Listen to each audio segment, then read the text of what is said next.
সেই জুবিন দাদা আজি আমাৰ মাজত নাই।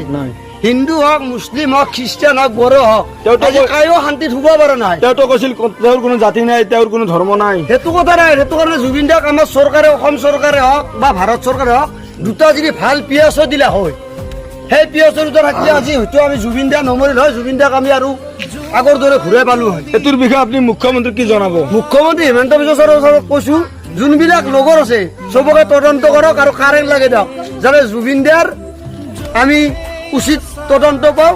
জুবিন দাৰ আমি আত্মাৰ সংস্কৃতি ৰাখি জুবিন দাৰ আন স্বৰ্গত ভালে কুশলকে তাৰে বাবে চব এলা সিদ্ধাৰ্থ, শ্যাম কানু যিমান দালাল আছে চবকে আনি আৰু আপোনালোকৰ যেনেদৰে আমাৰ ৰাইজৰ আগত দিয়া, আমি আজি 3-4 দিন ঘুমাব পৰা নাই।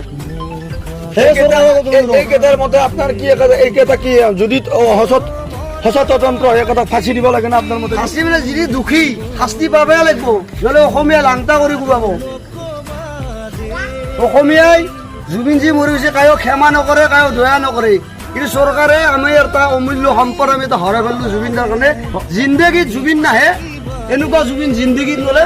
কিন্তু জুবিন দাৰ আমাৰ এটাই চৰকাৰৰ আক্ষেপ থাকিল, এটা হ'লেও পিএছঅ দিবা লাগিছিল। তেওঁতো আমাৰ অসমৰ অমূল্য সম্পদ।